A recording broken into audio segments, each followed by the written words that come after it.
I didn't get away till well past midnight, long after the women had retired.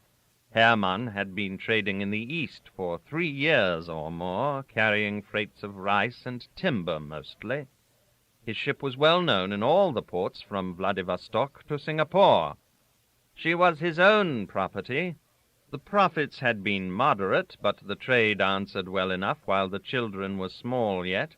In another year or so he hoped he would be able to sell the old Diana to a firm in Japan for a fair price. He intended to return home to Bremen by mailboat, 2nd class, with Mrs. Hermann and the children. He told me all this stolidly, with slow puffs at his pipe. I was sorry when, knocking the ashes out, he began to rub his eyes. I would have sat with him till morning. What had I to hurry on board my own ship for? To face the broken rifled drawer in my stateroom? Oh, the very thought made me feel unwell. I became their daily guest, as you know. I think that Mrs. Hermann from the first looked upon me as a romantic person. I did not, of course, tear my hair coram populo over my loss, and she took it for a lordly indifference. Afterwards, I dare say, I did tell them some of my adventures, such as they were, and they marveled greatly at the extent of my experience. Hermann would translate what he thought the most striking passages. Getting upon his legs, and as if delivering a lecture on a phenomenon, he addressed himself with gestures to the 2 women, who would let their sewing sink slowly on their laps. Meantime I sat before a glass of Hermann's beer, trying to look modest. Mrs. Hermann would glance at me quickly, emit slight achs. The girl never made a sound. Never. But she, too, would sometimes raise her pale eyes to look at me in her unseeing, gentle way. Her glance was by no means stupid. It beamed out soft and diffuse as the moon beams upon a landscape, quite differently from the scrutinizing inspection of the stars. You were drowned in it and imagined yourself to appear blurred. And yet this same glance, when turned upon Christian Falk, must have been as efficient as the searchlight of a battleship. Falk was the other assiduous visitor on board, but from his behavior he might have been coming to see the quarterdeck captain. He certainly used to stare at it a good deal when keeping us company outside the cabin door, with one muscular arm thrown over the back of the chair, and his big shapely legs in very tight white trousers extended far out, and ending in a pair of black shoes as roomy as punts. On arrival he would shake Hermann's hand with a mutter, bow to the women, and take up his careless and misanthropic attitude by our side. He departed abruptly, with a jump, going through the performance of grunts, handshakes, bow, as if in a panic. Sometimes, with a sort of discreet and convulsive effort, he approached the women and exchanged a few low words with them, 6 at most. On these occasions Hermann's usual stare became positively glassy, and Mrs. Hermann's kind countenance would color up. The girl herself never turned a hair. Falk was a Dane, or perhaps a Norwegian, I can't tell now. At all events, he was a Scandinavian of some sort, and a bloated monopolist to boot. It is possible he was unacquainted with the word, but he had a clear perception of the thing itself. His tariff of charges for towing ships in and out was the most brutally inconsiderate document of the sort I had ever seen. He was the commander and owner of the only tugboat on the river, a very trim white craft of 150 tons or more, as elegantly neat as a yacht, with a round wheelhouse rising like a glazed turret high above her sharp bows, and with one slender varnished pole-mast forward. I dare say there are yet a few shipmasters afloat who remember Falk and his tug very well. He extracted his 1.5 pounds of flesh from each of us merchant skippers with an inflexible sort of indifference, which made him detested and even feared. Schomberg used to remark, "I won't talk about the fellow. I don't think he has 6 drinks from year's end to year's end in my place. But my advice is, gentlemen, don't you have anything to do with him if you can help it." This advice, apart from unavoidable business relations, was easy to follow because Falk intruded upon no one. It seems absurd to compare a tugboat skipper to a centaur, but he reminded me somehow of an engraving in a little book I had as a boy, which represented centaurs at a stream, and there was one especially in the foreground, prancing, bow and arrows in hand, with regular severe features and an immense curled, wavy beard flowing down his breast. Falk's face reminded me of that centaur.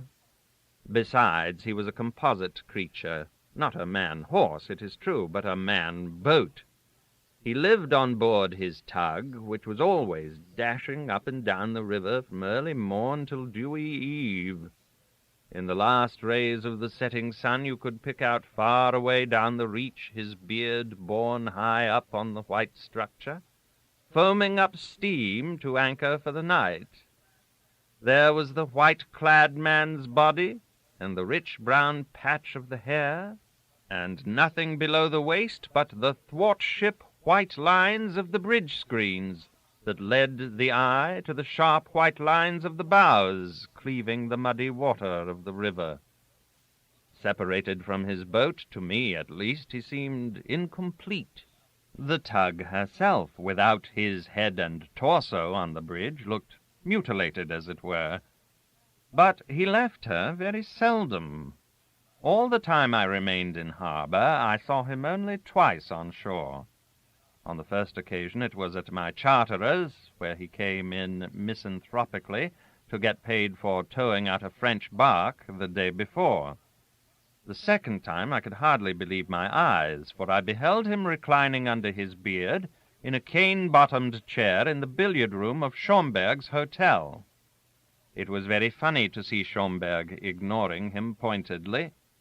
The artificiality of it contrasted strongly with Falk's natural unconcern. The big Alsatian talked loudly with his other customers, going from one little table to the other, and passing Falk's place of repose with his eyes fixed straight ahead. Falk sat there with an untouched glass at his elbow.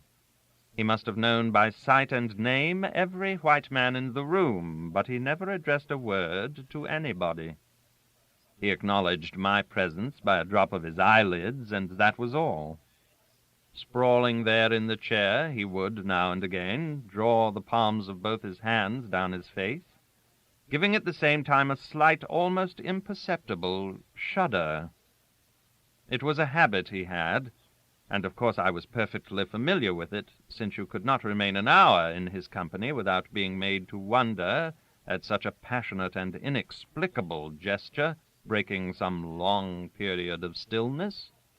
He used to make it at all sorts of times, as likely as not after he had been listening to little Lena's chatter about the suffering doll, for instance. The Hermann children always besieged him about his legs closely, though in a gentle way. He shrank from them a little. He seemed, however, to feel a great affection for the whole family, for Hermann himself especially. He sought his company. In this case, for instance, he must have been waiting for him, because as soon as he appeared, Falk rose hastily, and they went out together. Then Schomberg expounded in my hearing, to 3 or 4 people, his theory that Falk was after Captain Hermann's niece, and asserted confidently that nothing would come of it. It was the same last year when Captain Hermann was loading here, he said. Naturally, I did not believe Schomberg, but I own that for a time I observed closely what went on. All I discovered was some impatience on Hermann's part. At the sight of Falk stepping over the gangway, the excellent man would begin to mumble and chew between his teeth something that sounded like German swear words. However, as I've said, I'm not familiar with the language, and Hermann's soft, round-eyed countenance remained unchanged. Staring stolidly ahead, he greeted him with, "Wie geht's?" or, in English, "How are you?" with a throaty enunciation. The girl would look up for an instant and move her lips slightly.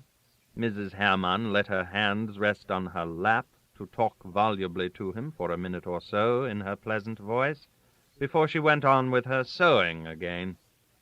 Falk would throw himself into a chair, stretch his big legs, as like as not draw his hands down his face passionately. As to myself, he was not pointedly impertinent. It was rather as though he could not be bothered with such trifles as my existence. And the truth is that, being a monopolist, he was under no necessity to be amiable. He was sure to get his own extortionate terms out of me for towage, whether he frowned or smiled. As a matter of fact, he did neither. But before many days went by, he managed to astonish me not a little, and to set Schomberg's tongue clacking more than ever. It came about in this way. There was a shallow bar at the mouth of the river which ought to have been kept down, but the authorities of the state were piously busy gilding afresh the great Buddhist pagoda just then, and had no money to spare for dredging operations. I don't know how it may be now, but at the time I speak of, that sandbank was a great nuisance to the shipping. One of its consequences was that vessels of a certain draught of water, like Hermann's or mine, could not complete their loading in the river.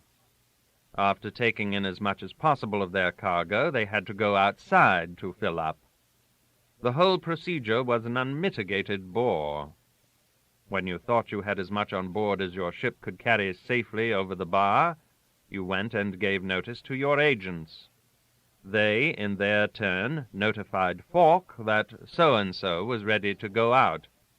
Then Falk, ostensibly when it fitted in with his other work, but, if the truth were known, simply when his arbitrary spirit moved him, after ascertaining carefully in the office that there was enough money to meet his bill, would come along unsympathetically, glaring at you with his yellow eyes from the bridge, and would drag you out disheveled as to rigging, lumbered as to the decks, with unfeeling haste, as if to execution, and he would force you, too, to take the end of his own wire hawser, for the use of which there was, of course, an extra charge.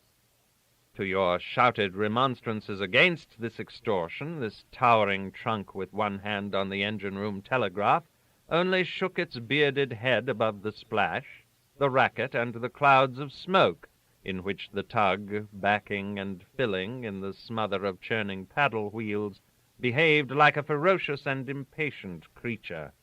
He had her manned by the cheekiest gang of lascars I ever did see, whom he allowed to bawl at you insolently, and once fast, he plucked you out of your berth as if he did not care what he smashed. 18 miles down the river you had to go behind him, and then 3 more along the coast to where a group of uninhabited rocky islets enclosed a sheltered anchorage. There you would have to lie at single anchor, with your naked spars showing to seaward over these barren fragments of land, scattered upon a very intensely blue sea. There was nothing to look at besides, but a bare coast, the muddy edge of the brown plain, with the sinuosities of the river you had left traced in dull green, and the great pagoda uprising lonely and massive, with shining curves and pinnacles, like the gorgeous and stony efflorescence of tropical rocks. You had nothing to do but to wait fretfully for the balance of your cargo, which was sent out of the river with the greatest irregularity, and it was open to you to console yourself with the thought that, after all, this stage of bother meant that your departure from these shores was indeed approaching at last. We both had to go through that stage, Hermann and I. and there was a sort of tacit emulation between the ships as to which should be ready first. We kept on, neck and neck, almost to the finish, when I won the race by going personally to give notice in the forenoon, whereas Hermann, who was very slow in making up his mind to go ashore, did not get to the agent's office till late in the day. They told him there that my ship was first on turn for next morning, and I believe he told them he was in no hurry. It suited him better to go the day after. That evening, on board the Diana, he sat staring with his plump knees well apart and puffing at the curved mouthpiece of his pipe. Presently he spoke with some impatience to his niece about putting the children to bed. Mrs. Hermann, who was talking to Falk, stopped short and looked at her husband uneasily, but the gal got up at once and drove the children before her into the cabin. In a little while Mrs. Hermann had to leave us to quell what, from the sounds inside, must have been a dangerous mutiny. At this Hermann grumbled to himself. For half an hour longer Falk, left alone with us, fidgeted on his chair, sighed lightly, then at last, after drawing his hands down his face, got up, and as if renouncing the hope of making himself understood — he hadn't opened his mouth once — he said in English, "Well, good night, Captain Hermann." He stopped for a moment before my chair and looked down fixedly. I may even say he glared, and he went so far as to make a deep noise in his throat. All this was so marked that for the first time in our limited intercourse of nods and grunts, he excited in me something like interest. But next moment he disappointed me, for he strode away hastily, without a nod even. His manner was usually odd, it is true, and I certainly did not pay much attention to it. But that sort of obscure intention which seemed to lurk in his nonchalance like a wary old carp in a pond had never before come so near the surface. He had distinctly aroused my expectations. I would have been unable to say what it was I expected, but at all events I did not expect the absurd developments he sprung upon me no later than the break of the very next day. I remember only that there was, on that evening, enough point in his behavior to make me, after he had fled, wonder audibly what he might mean. To this Hermann, crossing his legs with a swing and settling himself viciously away from me in his chair, said, "That fellow don't know himself what he means." There might have been some insight in such a remark. I said nothing, and, still averted, Hermann added, "When I was here last year he was just the same." An eruption of tobacco smoke enveloped his head as if his temper had exploded like gunpowder. I had half a mind to ask him point-blank whether he at least didn't know why Falk, a notoriously unsociable man, had taken to visiting his ship with such assiduity. After all, I reflected suddenly, it was a most remarkable thing. I wonder now what Hermann would have said. As it turned out, he didn't let me ask. Forgetting all about Falk, apparently, he started a monologue on his plans for the future, the selling of the ship, the going home, and falling into a reflective and calculating mood, he mumbled between regular jets of smoke about the expense. The necessity of disbursing passage money for all his tribe seemed to disturb him in a manner that was the more striking because otherwise he gave no signs of a miserly disposition. And yet he fussed over the prospect of that voyage home in a mail boat like a sedentary grocer who has made up his mind to see the world. He was racially thrifty, I suppose, and for him there must have been a great novelty in finding himself obliged to pay for traveling, for sea traveling, which was the normal state of life for the family, from the very cradle for most of them.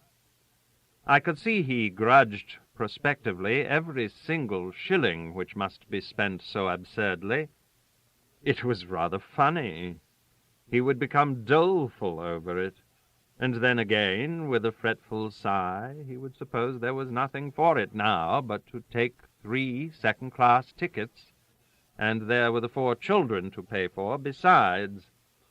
A lot of money, that, to spend at once, a big lot of money.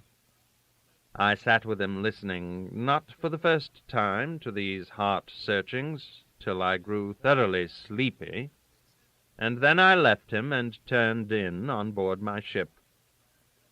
At daylight I was awakened by a yelping of shrill voices, accompanied by a great commotion in the water, and the short bullying blasts of a steam whistle. Falk with his tug had come for me. I began to dress.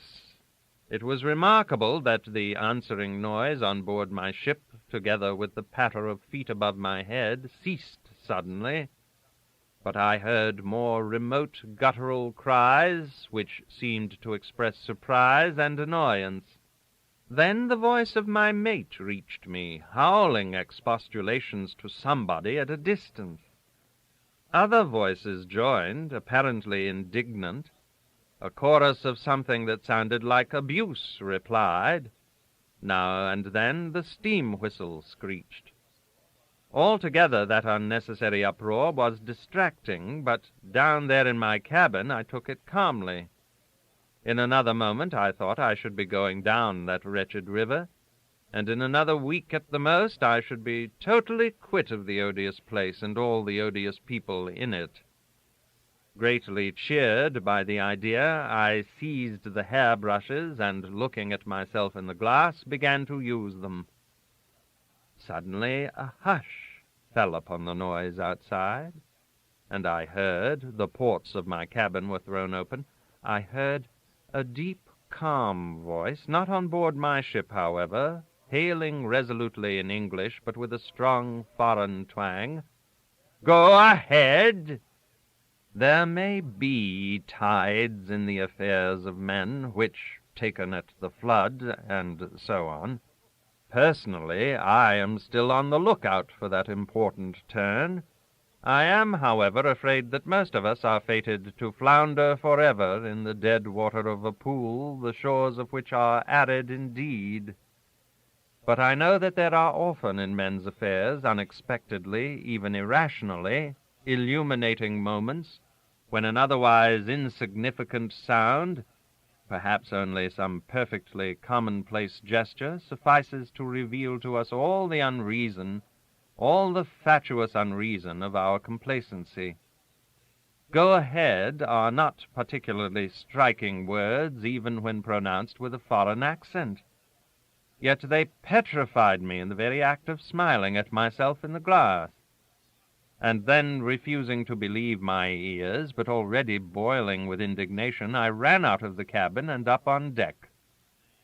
It was incredibly true. It was perfectly true. I had no eyes for anything but the Diana. It was she that was being taken away. She was already out of her berth and shooting athwart the river.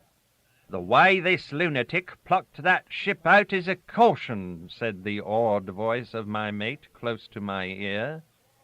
"Hey! Hallo! Falk! Herman! What's this infernal trick?" I yelled in a fury. Nobody heard me. Falk certainly could not hear me. His tug was turning at full speed away under the other bank. The wire hawser between her and the Diana, stretched as taut as a harp string, vibrated alarmingly. The high black craft careened over to the awful strain. A loud crack came out of her, followed by the tearing and splintering of wood. "There," said the awed voice in my ear. "He's carried away their towing chock." And then, with enthusiasm, "Oh, look! Look, sir! Look at them Dutchmen skipping out of the way on the forecastle. I hope to goodness he'll break a few of their shins before he's done with them." I yelled my vain protests. The rays of the rising sun, coursing level along the plain, warmed my back, but I was hot enough with rage. I could not have believed that a simple towing operation could suggest so plainly the idea of abduction, of rape. Falk was simply running off with the Diana. The white tug careered out into the middle of the river. The red floats of her paddle wheels, revolving with mad rapidity, tore up the whole reach into foam. The Diana, in midstream, waltzed round with as much grace as an old barn, and flew after her ravisher. Through the ragged fog of smoke driving headlong upon the water, I had a glimpse of Falk's square, motionless shoulders under a white hat as big as a cartwheel, of his red face, his yellow, staring eyes, his great beard. Instead of keeping a lookout ahead, he was deliberately turning his back on the river to glare at his tow. The tall, heavy craft, never so used before in her life, seemed to have lost her senses. She took a wild sheer against her helm, and for a moment came straight at us, menacing and clumsy, like a runaway mountain. She piled up a streaming, hissing, boiling wave halfway up her blunt stem. My crew let out one great howl, and then we held our breaths. It was a near thing, but Falk had her. He had her in his clutch. I fancied I could hear the steel hawser ping as it surged across the Diana's forecastle, with the hands on board of her bolting away from it in all directions. It was a near thing. Hermann, with his hair rumpled in a snuffy flannel shirt and a pair of mustard-colored trousers, had rushed to help with the wheel. I saw his terrified, round face. I saw his very teeth uncovered by a sort of ghastly, fixed grin. And in a great, leaping tumult of water between the two ships, the Diana whisked past so close that I could have flung a hairbrush at his head, for it seems I had kept them in my hands all the time. Meanwhile, Mrs. Hermann sat placidly on the skylight with a woolen shawl on her shoulders. The excellent woman, in response to my indignant gesticulations, fluttered a handkerchief, nodding and smiling in the kindest way imaginable. The boys, only half-dressed, were jumping about the poop in great glee, displaying their gaudy braces, and Lena, in a short scarlet petticoat with peaked elbows and thin bare arms, nursed the rag doll with devotion. The whole family passed before my sight as if dragged across a scene of unparalleled violence. The last I saw was Hermann's niece, with the baby Hermann in her arms, standing apart from the others. Magnificent in her close-fitting print frock, she displayed something so commanding in the manifest perfection of her figure that the sun seemed to be rising for her alone. The flood of light brought out the opulence of her form and the vigor of her youth in a glorifying way. She went by perfectly motionless, and as if lost in meditation. Only the hem of her skirt stirred in the draught. The sun rays broke on her sleek, tawny hair. That bald-headed ruffian Nicholas was whacking her on the shoulder. I saw his tiny, fat arm rise and fall in a workmanlike manner, and then the 4 cottage windows of the Diana came into view, retreating swiftly down the river. The sashes were up, and one of the white calico curtains fluttered straight out like a streamer above the agitated water of the wake. To be thus tricked out of one's turn was an unheard-of occurrence. In my agent's office, when I went to complain at once, they protested with apologies. They couldn't understand how the mistake arose. But Schomberg, when I dropped in later to get some tiffin, though surprised to see me, was perfectly ready with an explanation. I found him seated at the end of a long, narrow table facing his wife, a scraggy little woman with long ringlets and a blue tooth, who smiled abroad stupidly and looked frightened when you spoke to her. Between them, a waggling punker fanned 20 vacant cane-bottomed chairs and 2 rows of shiny plates. 3 Chinamen in white jackets loafed with napkins in their hands around that desolation. Schomberg's pet table d'hôte was not much of a success that day. He was feeding himself furiously and seemed to overflow with bitterness. He began by ordering in a brutal voice the chops to be brought back for me, and turning in his chair, "Mistake, they told you? Not a bit of it. Don't you believe it for a moment, Captain. Falk isn't a man to make mistakes unless on purpose." His firm conviction was that Falk had been trying all along to curry favor on the cheap with Hermann. "On the cheap, mind you. It doesn't cost him a cent to put that insult upon you, and Captain Hermann gets in a day ahead of your ship. Time's money, eh? You are very friendly with Captain Hermann, I believe. But a man is bound to be pleased at any little advantage he may get. Captain Hermann is a good businessman, and there's no such thing as a friend in business, is there?" He leaned forward and began to cast stealthy glances as usual. "But Falk is, and always was, a miserable fellow. I would despise him." I muttered grumpily that I had no particular respect for Falk. "I would despise him," he insisted, with an appearance of anxiety which would have amused me if I had not been fathoms deep in discontent. To a young man fairly conscientious and as well-meaning as only the young man can be, the current ill usage of life comes with a peculiar cruelty. Youth that is fresh enough to believe in guilt, in innocence, and in itself, will always doubt whether it have not perchance deserved its fate. Sombre of mind and without appetite, I struggled with the chop while Mrs. Schomberg sat with her everlasting stupid grin, and Schomberg's talk gathered way like a slide of rubbish. "Let me tell you, it's all about that girl. I don't know what Captain Hermann expects, but if he asked me, I could tell him something about Falk. He's a miserable fellow. That man is a perfect slave. That's what I call him, a slave. Last year I started this table d'hôte and sent cards out, you know. You think he had one meal in the house? Give the thing a trial? Not once.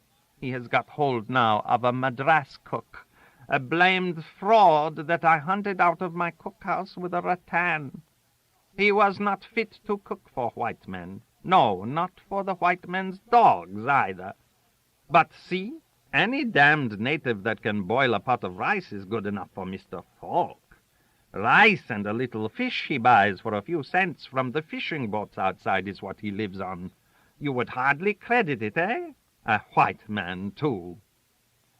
He wiped his lips, using the napkin with indignation and looking at me.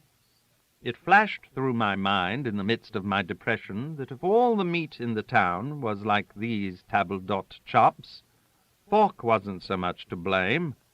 I was on the point of saying this, but Schomberg's state was intimidating. "He's a vegetarian, perhaps," I murmured instead. "He's a miser, a miserable miser," affirmed the hotel-keeper with great force. "The meat here is not so good as at home, of course, and dear, too. But look at me. I only charge $1 for the tiffin and $1.50 for the dinner. Show me anything cheaper. Why am I doing it? There's little profit in this game. Falk wouldn't look at it. I do it for the sake of a lot of young white fellows here that hadn't a place where they could get a decent meal and eat it decently in good company. There's first-rate company always at my table." The convinced way he surveyed the empty chairs made me feel as if I had intruded upon a tiffin of ghostly presences. "A white man should eat like a white man, dash it all," he burst out impetuously, Ought to eat meat, must eat meat. I manage to get meat for my patrons all the year round, don't I? I'm not catering for a damn lot of coolies.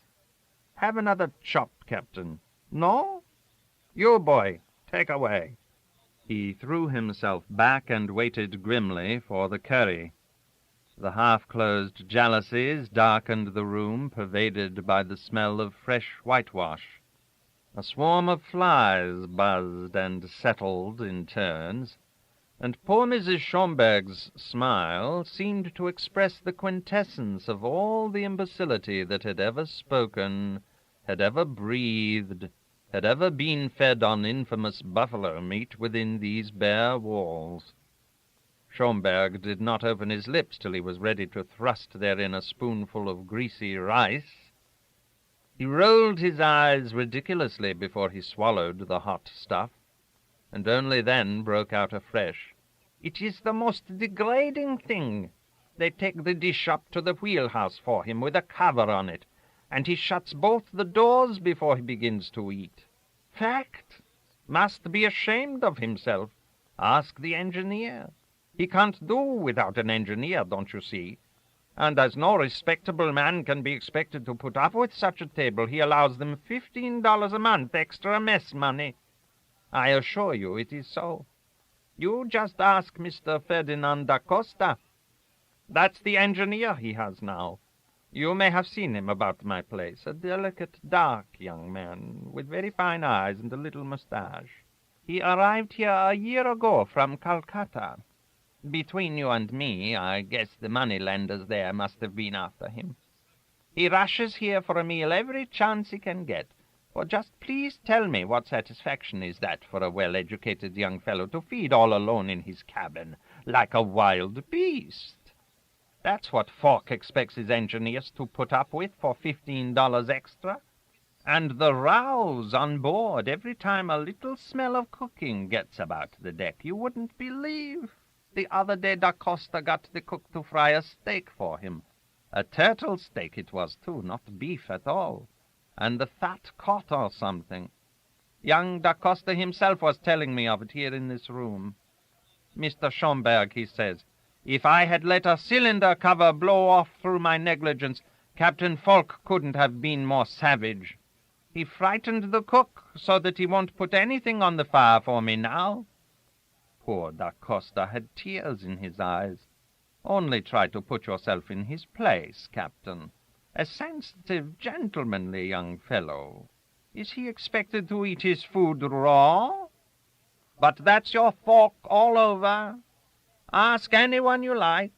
I suppose the $15 extra he has to give keep on rankling in there. And Schomberg tapped his manly breast. I sat half-stunned by his irrelevant babble. Suddenly he gripped my forearm in an impressive and cautious manner, as if to lead me into a very cavern of confidence. "It's nothing but enviousness," he said in a lowered tone, which had a stimulating effect upon my wearied hearing. "I don't suppose there is one person in this town that he isn't envious of. I tell you he's dangerous. Even I myself am not safe from him. I know for certain he tried to poison—" "Oh, come now," I cried, disgusted. "But I know for certain. The people themselves came and told me of it. He went about saying everywhere I was a worse pest to this town than the cholera. He had been talking against me ever since I opened this hotel. And he poisoned Captain Hermann's mind, too. Last time the Diana was loading here, Captain Hermann used to come in every day for a drink or a cigar. This time he hasn't been here twice in a week. How do you account for that?" He squeezed my arm till he extorted from me some sort of mumble. "Falk makes 10 times the money I do. I've another hotel to fight against, and there is no other tug on the river. I am not in his way, am I? He wouldn't be fit to run an hotel if he tried, but that's just his nature. He can't bear to think I am making a living. I only hope it makes him properly wretched. He's like that in everything. He would like to keep a decent table, well enough, but no, for the sake of a few cents. Can't do it. It's too much for him. That's what I call being a slave to it. But he's mean enough to kick up a row when his nose gets tickled a bit. See that? That just paints him. Miserly and envious. You can't account for it any other way, can you? I have been studying him these 3 years. He was anxious I should assent to his theory, and indeed, on thinking it over, it would have been plausible enough if there hadn't been always the essential falseness of irresponsibility in Schomberg's chatter. However, I was not disposed to investigate the psychology of Falk. I was engaged just then in eating despondently a piece of stale Dutch cheese, being too much crushed to care what I swallowed myself, let alone bothering my head about Falk's ideas of gastronomy. I could expect from their study no clue to his conduct in matters of business, which seemed to me totally unrestrained by morality, or even by the commonest sort of decency. How insignificant and contemptible I must appear for the fellow to dare treat me like this, I reflected suddenly, writhing in silent agony, and I consigned Falk and all his peculiarities to the devil with so much mental fervor as to forget Schomberg's existence, till he grabbed my arm urgently. "Well, you may think and think till every hair of your head falls off, Captain, but you can't explain it in any other way." For the sake of peace and quietness, I admitted hurriedly that I couldn't, persuaded that now he would leave off. But the only result was to make his moist face shine with the pride of cunning. He removed his hand for a moment to scare a black mass of flies off the sugar basin, and caught hold of my arm again. "To be sure. And in the same way everybody is aware he would like to get married, only he can't. Let me quote you an instance.